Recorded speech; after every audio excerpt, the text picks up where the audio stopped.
इतने दिनों हमने बहुत सारी बातें अपने जीवन के बाबत सीखी और समझी हैं। पिछले दिनों जीवन के उत्थान और पतन के लिए हम अपने स्वयं जिम्मेदार हैं। हमने ये भी सीखा है पिछले दिनों कि हम चाहें तो अपने जीवन को एक अच्छी दिशा दे सकते हैं। हम चाहें तो अपने जीवन को नया आयाम दे सकते हैं।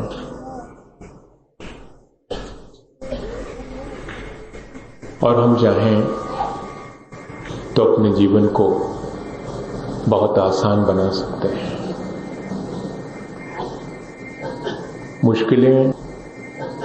मुश्किलें हमारी अपनी अज्ञानता के द्वारा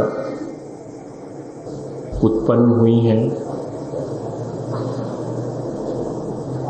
और हमने ये भी समझ लिया है पिछले दिनों कि जिस तरह का जीवन हम जी रहे हैं और उसमें थोड़े बहुत चेंजेस करके इतने से ज़्यादा काम नहीं चलेगा।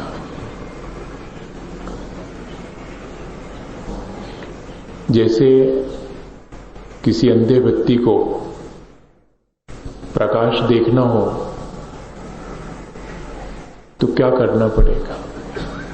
उसे आंख चाहिए, उसे सारे उपाय इस बात के करना चाहिए कि आंख कैसे मिलेगी। ठीक ऐसे ही अगर हमें अपने जीवन को आसान बनाना है, एक अच्छी दिशा देनी है, तो हमें भी अपने जीवन की जो वास्तविकता है उसे देखने की आंख अपने भीतर खोलना पड़ेगी। हम अंधे की तरह प्रकाश देखने की जिद करें तो शायद संभव नहीं होगा। और दो चीजें बहुत जरूरी हैं जो मैं सोचता हूं कि शायद पिछले दिनों में हमने समझी होगी। कि पहली चीज, अगर हम प्रकाश पाना चाहते हैं, अगर जीवन में कोई रोशनी का एहसास हम करना चाहते हैं, तो जरूरी है कि हमें उस रोशनी पर विश्वास होना चाहिए। और जिस अंधेरे में हम जी रहे हैं उस अंधेरे की समझ भी होनी चाहिए।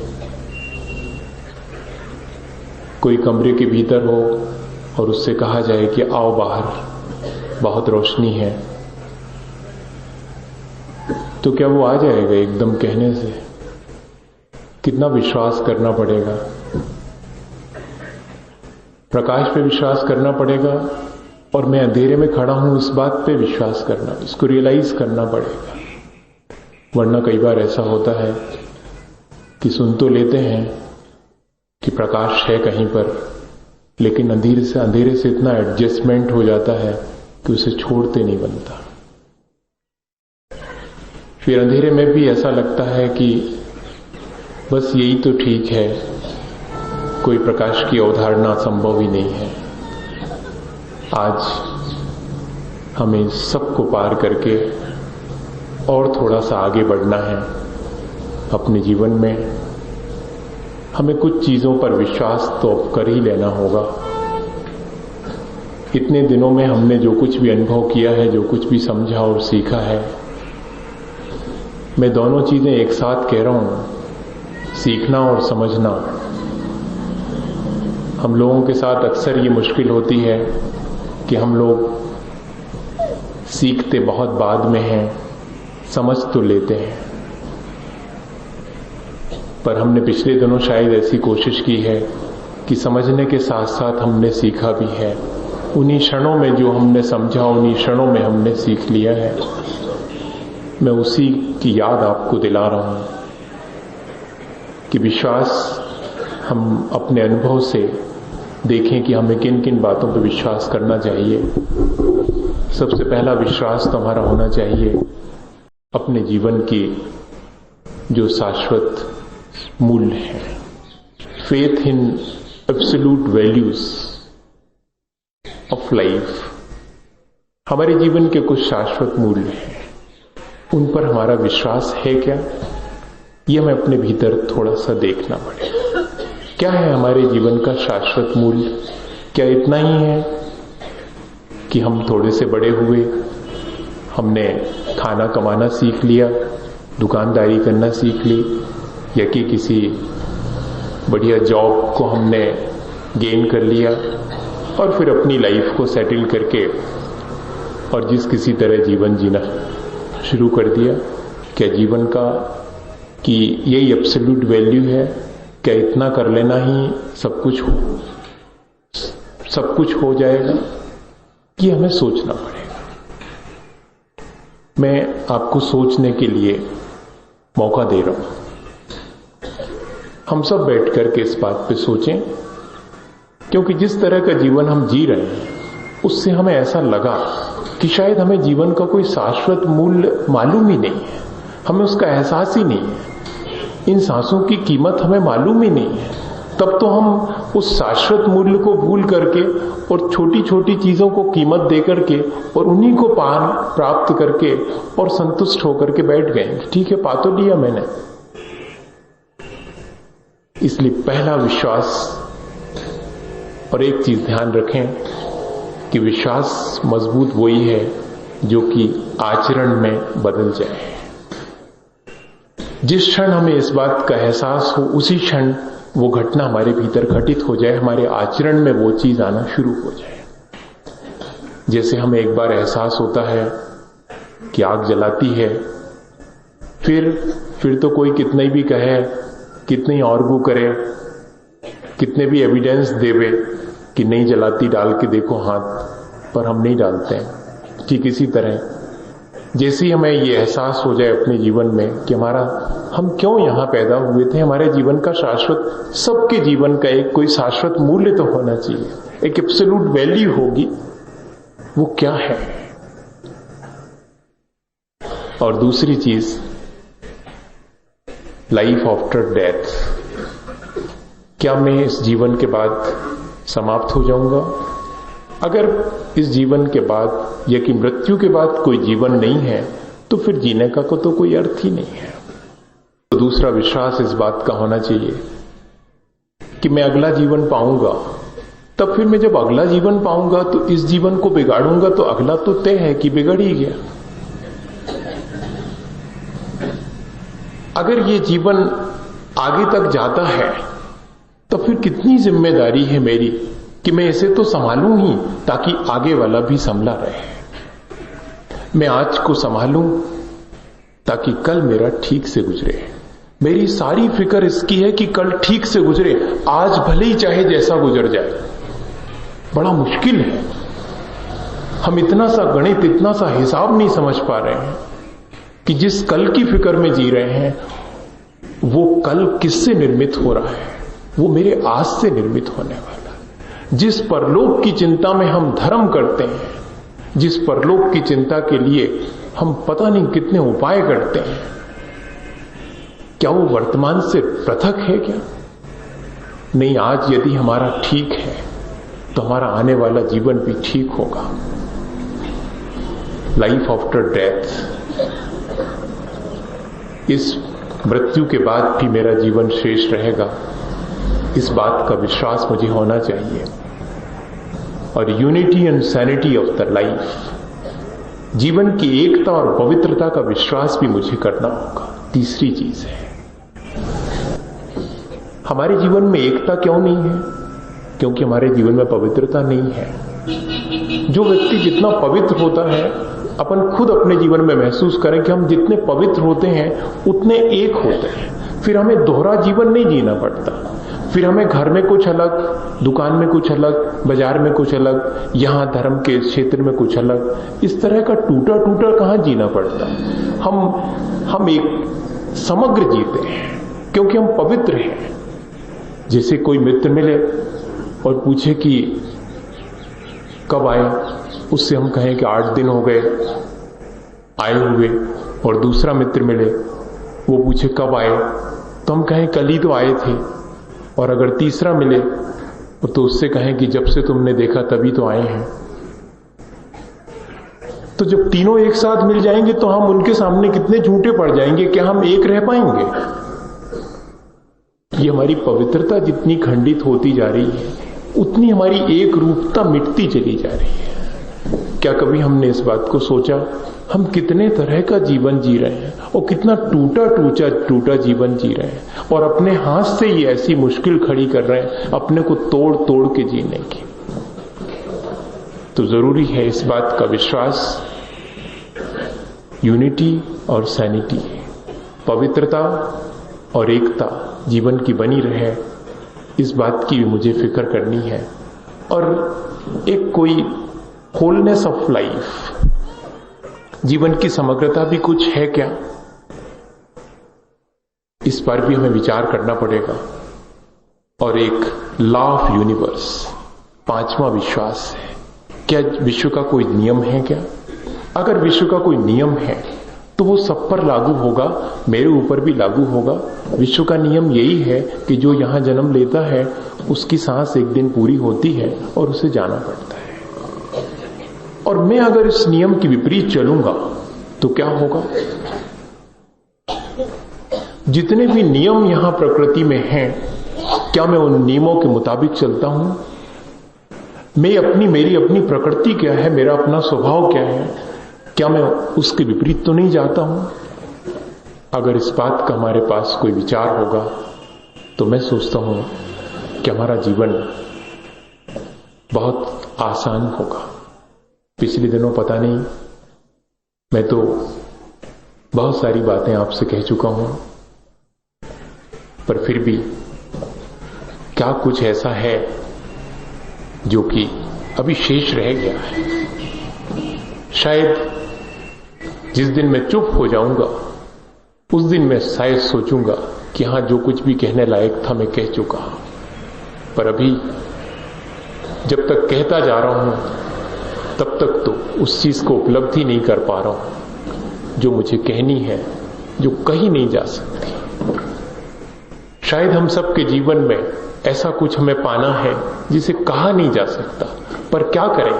कह कर करके हम सोचते हैं कि शायद, सुन करके हम सोचते हैं कि शायद उसे हमने पा लिया, पर एक दिन जो सुन करके हम उसे पाने की चेष्टा करते हैं, अगले दिन वो पुराना हो जाता है। उससे और आगे बढ़ करके देखते हैं कि अभी हाथ तो आया ही नहीं, और कुछ, और बस वही और कुछ तो जो है वो हर दिन यहां ला करके बिठा देता है कि शायद शेष रह गया है अभी। पर इतना विश्वास है कि इस तरह एक एक कदम हम आगे बढ़ करके पालेंगे। एक चेतना हमारे भीतर शायद ऐसी विकसित हो जाएगी, एक स्पिरिट हमारे भीतर ऐसी बन जाए कि जो कुछ भी हमारी अपनी वास्तविकता है, जो कुछ हमें वास्तव में इस जीवन में प्राप्त करना है, उसकी तरफ हमारा रुझान हो जाए। ये जो कुछ भी हम सीख रहे हैं, समझ रहे हैं, उस सब के पीछे एक ही उद्देश्य है कि जीवन की वास्तविकता, जो वास्तविक जीवन है, जो भगवान जैसा जीते हैं, ठीक वैसे ही जीवन की कोई स्टाइल, या कि कम से कम वैसी स्पिरिट जिसको अपन कहते हैं कि एक वर्कर की स्पिरिट, एक कार्यकर्ता की स्पिरिट होती है, एक धार्मिक व्यक्ति की स्पिरिट होती है, ठीक वैसे ही मेरे भीतर कोई चेतना जागृत हो जाए। इतना ही प्रयास है। जिनके भीतर चेतना जागृत हो जाती है उनका तो पूरा जीवन ही बदल जाता है। हम लोग तो थोड़ा थोड़ा बाहर से बदलने की कोशिश करते हैं, पूरे भीतर कहां बदल पाते हैं। और इतने दिनों में मैं तो सोचता हूं कि कुछ लोगों ने तो अपनी चेतना को पूरा का पूरा बदला भी है, क्योंकि बाहर के क्रियाकलाप बदल लेने से जरूरी नहीं है कि भीतर की चेतना बदल जाए, लेकिन भीतर की चेतना बदल जाने के बाद ये बिल्कुल जरूरी है कि बाहर के क्रियाकलाप अपने आप बदल जाएंगे। हमारी कोशिश पिछले दिनों यही रही कि बाहर के क्रियाकलाप तो बहुत आसान है, बदल जाते हैं लोगों के, लेकिन भीतर की चेतना बदल जाए तो शायद हमारे जीवन की सार्थकता हो जाएगी। एक बार भीतर से ये आवाज कोई हमें खुद देने लगे कि जिस तरह हमने जिया है उस तरह तो हम अब नहीं जिएंगे, जिस तरह हमने अपने दिन और रात व्यर्थ गमाए हैं उस तरह तो नहीं हम गमाएंगे। हम उसमें कुछ थोड़ा सा सुधार करेंगे, उसमें कुछ थोड़ा सा संशोधन करेंगे। अगर ऐसी एक स्पिरिट आपके भीतर पैदा हो गई तो मैं सोचता हूं कि पिछले दिनों हमने जो कुछ भी कदम आगे रखे हैं वे सार्थक हैं। और अगर नहीं हुई है तब भी आगे हमें विश्वास है कि हम आगे उस चेतना को अपने भीतर जागृत कर लेंगे। फिर हम कहीं भी बैठेंगे, चाहे हम दुकान पर बैठेंगे, चाहे कोई हमें बाजार में खड़ा कर देगा, चाहे भगवान के सामने खड़ा कर देगा, वो हमारी चेतना हमेशा जागती रहेगी। दुकान पर अभी तो सो जाती है, अभी तो घर जाकर के हमारी चेतना सो जाती, थोड़ी सी यहाँ झटका लगता है, थोड़ी सी जागती है, बाहर निकलते हैं, फिर सो जाती, फिर वही अंधेरे में फिर वही सोए सोए जीवन जीना शुरू हो जाता। एक बार ऐसी चेतना जाग जाए कि फिर हमसे जो कुछ भी गलत है वो हो ही ना पाए। अभी तो इतना मुश्किल होता है कि गलत से अपने आप को बचा पाना मुश्किल होता है। एक ऐसी स्थिति निर्मित हो जाए कि गलत करना मुश्किल हो जाए। क्या ऐसा कुछ हो सकता है? हाँ, शायद ऐसा हो सकता है। और इसी के लिए तो ये सारे प्रयास हैं कि जब किसी के हाथ में बंदूक दे दी जाए और कहा जाए कि जाओ तुम जो चाहे वो जिसको मार सकते हो, और भीतर से चेतना कहे कि मैं किसी को मार ही नहीं सकता हूं। जिस दिन झूठ बोलने के 100 अवसर आए और मेरे भीतर की चेतना कहे कि मैं तो बोल ही नहीं सकता हूं, मेरे नेचर में ही नहीं है, मैं क्या करूं, मैं मजबूर हो रहा हूं। एक स्थिति ऐसी होती है कि मैं क्या करूं, मैं मजबूर हूं झूठ बोलने के लिए, और एक स्थिति ऐसी मेरे भीतर निर्मित हो जाए कि मैं कह सकूं बहुत आसानी से कि मैं बोल ही नहीं सकता, मैं कर ही नहीं सकता, मेरे से हो ही नहीं सकता, मैं क्या करूं। राबिया कोई एक मुस्लिम संत हुई है जिसने कहीं पढ़ा कि शैतान से घृणा करना चाहिए। मैंने भी कहीं पढ़ी है ये बात, मुझे अच्छी लगी। बहुत सारी बातें अच्छी लगती हैं तो लगता है अच्छी बातों में तो आपसे भी पार्टिसिपेट करूं। और उसने वहां निशान लगा दिया कि ये किसने लिखा कि शैतान से घृणा करो। ये कुछ समझ में नहीं आया। तो उनके जो हसन थे बड़े संत, उनने कहा राबिया तू धर्म ग्रंथ में निशान लगाती है, कैसा पागलपन है तेरा। बोले क्या करूं मैं, ये कह रहे हैं कि शैतान से घृणा करो, मैं तो सिर्फ प्रेम के सिवाय और कुछ करनी नहीं जानती। मेरे सामने तो अगर शैतान भी आ जाएगा तो मैं उससे प्रेम ही करूंगी, घृणा नहीं कर पाऊंगी। क्या ऐसी चेतना हमारी जागृत हो जाएगी कि जब हम कह सकें कि मैं किसी से घृणा ही नहीं कर पा रहा हूं, मैं किसी से द्वेष ही नहीं कर पा रहा हूं, मैं राग और द्वेष दोनों से पार हो गया हूं, मैं सबके प्रति समत्व रख पा रहा हूं। क्या ऐसी चेतना? हमारी कल्पना तो यही है, हमारा अप्रोच तो यही होना चाहिए। फिर ये बाजुदी है कि हम कितना कर पाते हैं। कितनी छोटी छोटी चीजों में, कितने छोटे से छोटे समय में, और हम कितना कुछ गलत कर बैठते हैं और इसके बाद हमें उस चीज का एहसास तक नहीं होता, गलती का एहसास नहीं होता। गलती से बचने की बात तो दूर रही। तो आखिर क्या है? भीतर चेतना सोई हुई है, हमें उसको जागृत करना पड़ेगा। एक बार रामकृष्ण ने जब वो मरण को उपस्थित थे तब भी यही बात चली थी। शारदा रोने लगी तो उन्होंने कहा कि सुनो, अगर इस शरीर से तुमने प्यार किया तब फिर तो ये मर जाएगा, खूब रो लो, इसके रहते रो लो, इसके बाद भी रोना पड़ेगा। और अगर किसी रामकृष्ण से जो भीतर बैठा है उससे स्नेह किया है, उससे आत्मीयता तुम्हारी है, तो ध्यान रखो वो मरता नहीं है कभी। मुझे ये एहसास हो गया है। क्या ऐसा एहसास चेतना का हमें हो सकता है? हो सकता है। जब सुकरात को किसी ने कहा, उसके विरोधी ने, कि मैंने अगर तुम्हें पनिश नहीं किया, मैंने अगर तुम्हें बर्बाद करके नहीं छोड़ा तो मेरा जीवन व्यर्थ है, तब सुकरात के मुंह से निकला था कि अगर मैंने तुम्हें अपना मित्र बना के नहीं छोड़ा तो मेरा जीवन व्यर्थ है। क्या ऐसी चेतना हमारे भीतर जागृत नहीं हो सकती? जब राम तीर्थ अमेरिका में फ्लाइट से नीचे उतरे तो उन्होंने एक बार नजर दौड़ाई, कोई भी नहीं था परिचित। तब एक अमेरिकन ने धीरे से कहा कि क्या आपको रिसीव करने कोई नहीं आया? यहां आपका कोई मित्र नहीं है? तब कहते हैं कि राम तीर्थ ने एक बार बहुत स्नेह भरी आंखों से उस अमेरिकन को देखा और उससे कंधे पर हाथ रखा और कहा कि तुम तो आए हो मुझे लेने, क्या तुम मेरे मित्र नहीं हो? और कहते हैं कि उसके बाद वो मित्रता उनकी ऐसी चली कि जीवन भर तक रही। क्या ऐसी चेतना हमारे भीतर नहीं उत्पन्न हो सकती? अभी तो हमें बहुत सारी क्रियाएं बाहर से करना पड़ती हैं।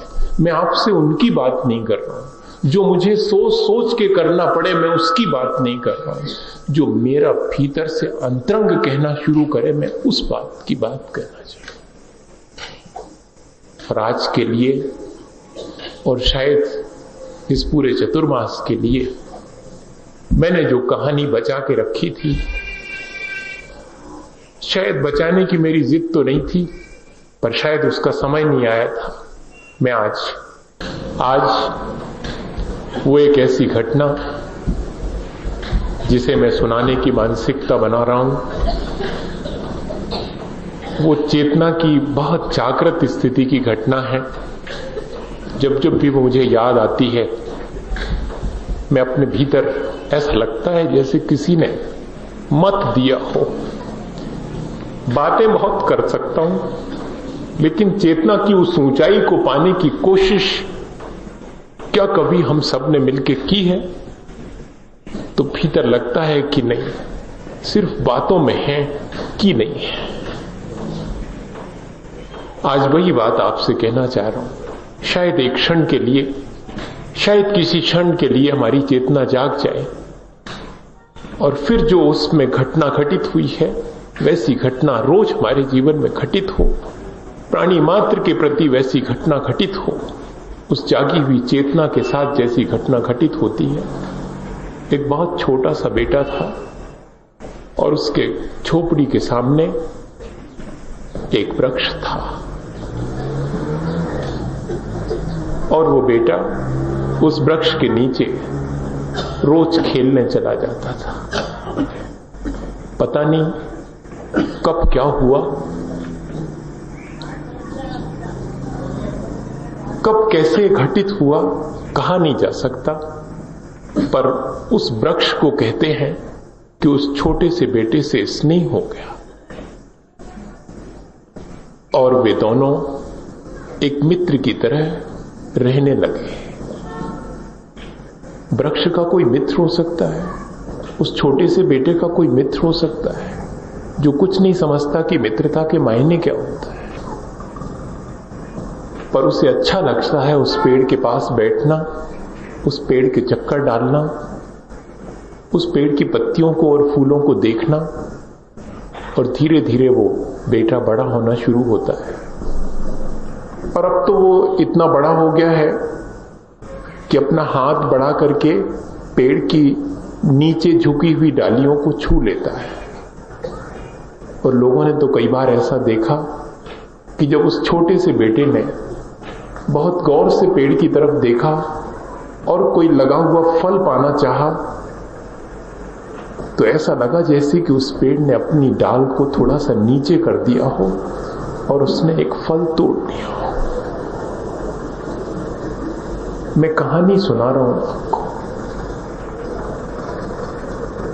लेकिन कहीं कभी ऐसा घटित हुआ होगा तब तो वो कहानी बनी है। हमारे जीवन में ऐसा कभी घटित नहीं हुआ। हमने तो कभी किसी व्यक्ति की तरफ भी हाथ बढ़ाया है तो सिवाय दुत्कार के, या कि किसी ने हमारे प्रति हाथ बढ़ाया है तो सिवाय दुत्कार के हमने उसे कभी कोई मीठा फल तो देने की कोशिश ही नहीं की। हमारी चेतना में ऐसा कभी आया ही नहीं। लेकिन वो कैसी पवित्र चेतना रही होगी कि जिसकी तरफ जरा सा उस छोटे बेटे ने हाथ बढ़ाया और उसने अपनी डाल झुका दी कि लो, जो चाहो इसमें से ले सकते हो। और एक दिन वो और बड़ा हो गया बेटा, पर अब इतना बड़ा हो गया कि उसे पेड़ के पास आने की फुर्सत नहीं मिलती थी। देखो तो हम इतने बड़े हो जाते हैं कि हमें अपने संबंधों के बीच की आत्मीयता भी नष्ट करना पड़ती है अपने हाथ से। फिर हमारे पास इतना वक्त नहीं रहता है कि जिससे हमने 2 बातें सीखी उसके चरणों में बैठने की फुर्सत मिल जाए। जिस परमात्मा की ऊंचाई पाने के लिए परमात्मा से 4 बातें सुन लेता हूं, उनके चरणों में 2 क्षण बैठने का समय भी नहीं मिलता। इतने व्यस्त हम हो जाते हैं, इतने बड़े हम हो जाते हैं। और वो बेटा भी बड़ा हो गया, इतना बड़ा हो गया कि उसको बहुत सारे काम करना है। होता होगा कोई वृक्ष और होती होगी उस वृक्ष की कोई आत्मीयता और उसके पास बैठने की इच्छा। अब नहीं जाता था, पर वृक्ष जैसे आवाज देता था कि आओ मित्र आओ, आते क्यों नहीं। और एक दिन जब उस रास्ते से वो बड़ा होकर के लड़का निकला तो उस वृक्ष ने आवाज दी कि आओ मित्र, अब तो तुम पहले की तरह मेरे पास बैठती नहीं, बताओ तुम्हें क्या चाहिए। तब मालूम उस बड़े हो गए बेटे ने इतना ही कहा था कि तुम मुझे क्या दे सकते हो, मैं तुम्हारे पास बैठ सकूं। क्या तुम मुझे रुपए दे सकते हो। पता नहीं वृक्ष बोलता था कि नहीं बोलता था, पर लगता मुझे ऐसा है कि वृक्ष बोलता होगा। वृक्ष नहीं बोलता होगा तो आदमी की जिंदगी तो बोलती है। पत्थर की मूर्ति नहीं बोलती होती तो काहे को उसके पास जाकर के बैठते। बोलती है, मैं कहता हूं बोलती है। आपको बुलवाना आना चाहिए, आपको उससे बात करना आना चाहिए।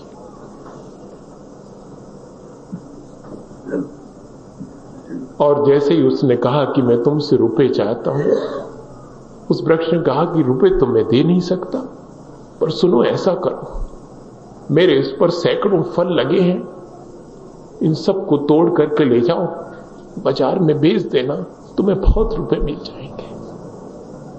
और कहते हैं कि उस दिन से उस बेटे का आना रोज शुरू हो गया। हमारा आना भी तो उसी के पास तक रहता है जिससे हमारा काम सटता है। बाकी किसी के पास जाना कहां रहता है। महाराज जी के पास क्या करना, जाकर के क्या दे देंगे, क्या दुकान का इजाफा करवा देंगे, क्या कोई मंत्र दे देंगे जिससे कि हमारी दुकान अच्छी चल जाएगी, क्या करना। मोक्ष मार्ग उनके चरणों में बैठ करके बनेगा, इसकी फिक्र करने वाले थोड़े से लोग ही हैं। और रोज उस बेटे ने आना शुरू किया, रोज फल उतरना शुरू हो गए और बिकना शुरू हो गए, पैसा आना शुरू हो गया। और एक दिन तो वृक्ष पर जितने फल थे वो सब तोड़ लिए गए। अब वृक्ष कहां से लाए।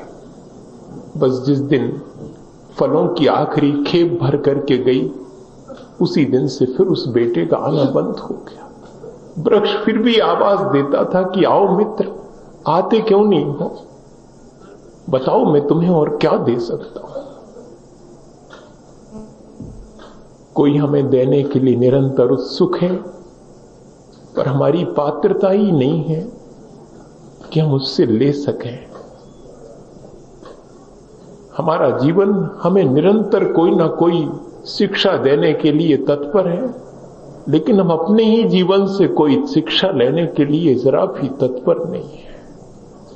सब तरफ से ऐसा लगता है जैसे जीवन हमें संदेश दे रहा हो। हर घटना हमें जीवन का संदेश देती है, लेकिन हमारी इतनी योग्यता ही नहीं है कि उससे हम कोई संदेश लेकर के अपने जीवन को उज्जवल और पवित्र बना सके। और एक दिन फिर उस वृक्ष के नीचे से जब वो बेटा निकला, तब वृक्ष ने आवाज दी। उसकी पगचाप सुनकर के वो पहचान गया। लेकिन यहां तो रोज कोई हमारे जीवन में पगचाप देता है और हम पहचान ही नहीं पाते। इतना वक्त हमारे पास नहीं है, इतने हमारे कान सुनने के लिए आतुर नहीं है कि कोई हमारे निकट से निकला है उसकी आवाज हम सुन सकें। पर वृक्ष ने आवाज सुन ली कि वो उसका मित्र गुजर रहा है। उसने आवाज दी कि आओ मित्र, आते क्यों नहीं हो? उसने कहा क्या करूंगा आकर के, क्या है तुम्हारे पास जो तुम दे सकते हो? कितने स्वार्थी हो गए हम हर एक से यही चाहते हैं कि हम तुम्हारे पास आए हैं, क्या दे सकते हो तुम? उसने कहा दे क्या सकता हूं, बताओ तुम्हें क्या चाहिए? मुझे एक घर चाहिए, तुम घर दे सकते हो? घर तो नहीं दे सकता, पर चाहो तो ये मेरी शाखाएं तुम ले जाओ, इनको काट के ले जाओ, इसकी लकड़ी से हो सके तो अपना घर बना लेना। दूसरे की जिंदगी को काट काट के भी अगर हमारा घर बनता हो तो हमने बनाया है। दूसरे के जीवन को नष्ट करके अगर हमारा जीवन बना है तो हमने बनाने की कोशिश की है। क्या यही चेतना हमारी है? ये तो बहुत गई बीती चेतना है। कैसे उसने स्वीकृति दे दी कि दूसरे के जीवन को नष्ट करके अपना जीवन बनाना, दूसरे को तकलीफ में डाल करके और अपने जीवन को सुखी बनाना। ये चेतना कहां से हमारे भीतर डेवलप हो गई? ऐसी चेतना तो नहीं थी, हमारी चेतना की ऐसी एब्सोल्यूट वैल्यू तो नहीं थी। फिर आखिर क्या हुआ? कभी हमने सोचा अपने भीतर झांक करके? जब जब भी मन ऐसा करने को कहता हो तब का कोई भीतर की चेतना नहीं कचोटती कि क्या करते हो? नहीं कचोटती तो इसके मायने हैं कि अभी सोई हुई है चेतना, बहुत सतह पर कुछ थोड़े से काम करके और हमने अपना जीवन ऐसे ही बिता दिया है। भीतर से हम बहुत सोए हुए हैं। और फिर तांता शुरू हो गया, फिर गाड़ियां आने लगी और वृक्ष कटने लगा। देखते देखते वृक्ष की सारी शाखाएं काट दी गई, पर वृक्ष फिर भी खुश है कि वो अपने मित्र को कुछ दे सका। ऐसे जीवन भी आज हैं जो हमें निरंतर देते हैं और खुश रहते हैं कि किसी के काम आ सके। पर हमारा अपना जीवन इस बात से कभी खुशी नहीं हो पाता कि किसी के जीवन में हम कुछ कर सके। और जब सारी शाखाएं कट गईं, वृक्ष के नाम पर एक ठूंठ रह गया, तब फिर वो मित्र उसे फिर छोड़ के चला गया। अब फिर उसका आना बंद हो गया। तभी तक आते थे जब तक कि स्वार्थ था। वृक्ष निरंतर आवाज देता था कि आओ मित्र, आते क्यों नहीं? मैं क्या दे सकता हूं तुम्हें? और एक दिन वो बूढ़ा हो गया, वो जो छोटा सा बेटा था। वृक्ष में तो एक आध दो ठो पीके फूटे, पर वृक्ष उतना बड़ा नहीं हो सका। लेकिन वृक्ष की चेतना अभी भी उतनी ही उज्जवल थी, जो आवाज देती थी कि आओ मित्र, आते क्यों नहीं? और एक दिन जब वहां से वो बूढ़ा बेटा गुजरता था, तब वृक्ष ने फिर आवाज दी कि आओ मित्र, कहां जाते हो? मुझसे कहो, तुम्हें क्या चाहिए? उसने कहा मुझे दूर देश की यात्रा करनी है, बीच में मुझे नदी पार करने के लिए नाव चाहिए, तुम नाव दे सकते हो? उसने कहा नाव तो तुम बना सकते हो, पर नाव बनाने के लिए लकड़ी मैं दे सकता हूं। अभी भी मेरे पास जो थोड़ी सी लकड़ी बची हुई है, जो सूख चुकी है, वो तुम्हारे बहुत काम आएगी और बहुत हल्की है, लो इसे भी काट लो। और उस बेटे ने, जो अब बूढ़ा हो गया था, जरा भी तो नहीं सोचा कि उस पेड़ का जीवन शेष रहेगा या नहीं रहेगा। कहते हैं कि नाव बनाने के लिए उसने वो जो थोड़ा सा ठूंठ था वो भी तराश लिया और नाव बन गई। वहीं बैठे बैठे नाव बनाई उसने और वृक्ष खुश है, अभी उसकी सांसें शेष हैं और वो देख रहा है कि उसका मित्र दूर देश की यात्रा के लिए जा रहा है, नाव बना रहा है, वो जाएगा।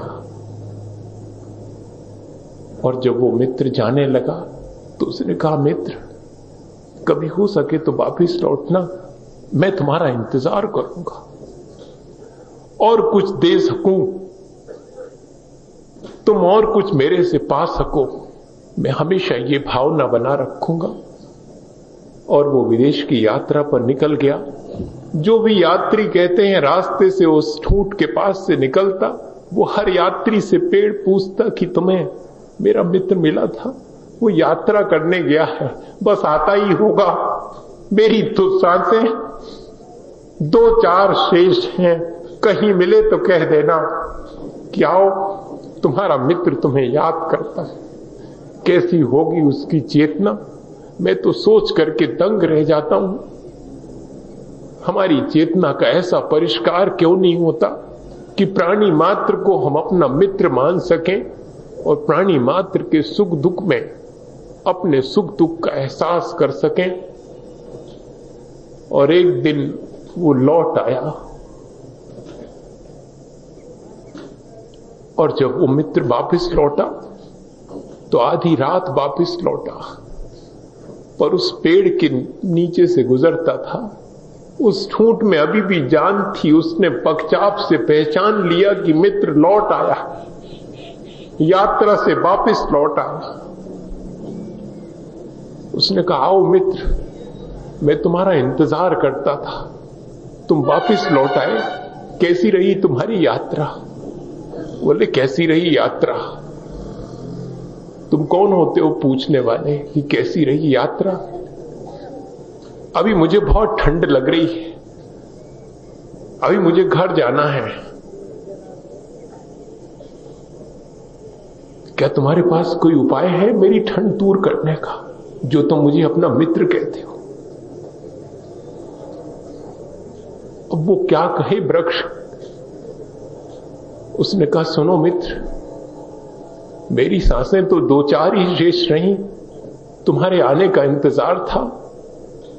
ये जीवन तो वैसे ही नष्ट होने को है, क्या तुम्हारे पास थोड़ी सी आग है, माचिस है क्या?